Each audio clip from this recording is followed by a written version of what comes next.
Amen. Amen. Sampung mapagpalang hapon po sa ating lahat. Amen po ba? Amen! Diba? Ganun, grabe yung blessing na binibigay ni Lord sa araw-araw sa ating buhay, lalo na sa akin yan. Thankful ako kasi nakasama ko kayo last week. Sino na po ba yung mga nanalo? Yung mga nanalo po, be ready na lang po. Pinag-uusapan pa po namin na elders kung paano po natin natin yung mga prize nyo. Basta, ano lang po kayo dyan. Stay put, gano'n. And syempre, sa buhay ko, oh my God.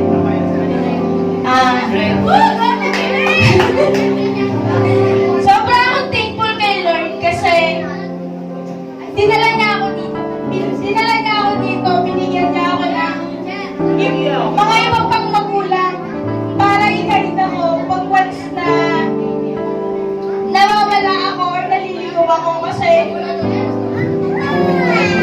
yes, may magulang siyang mga binibigay sa akin.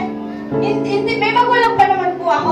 Pero, syempre, iba pa din po yung may iba pang gumagayad sa atin kasi minsan tayo bilang anak, nagiging matigas tayo sa magulang natin. Kaya minsan nawawala tayo kung saan pa tayo mapunta. Pero thankful ako kay God kasi binigyan niya ako ng magulang dito na isa sa mga gagabay sa akin kapag once na nawawala or naliligaw ako kasi in the past month, totally po, nagkaroon po ako ng depression. As in, yung gabi-gabi ako umiiyak, hindi ko alam kung bakit. Basta, ang daming pressure.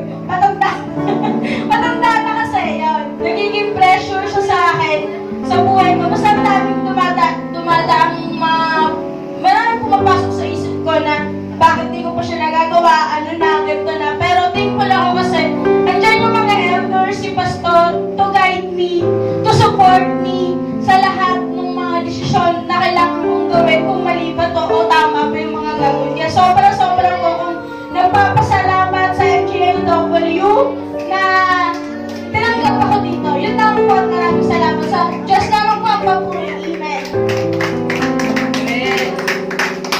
Amen.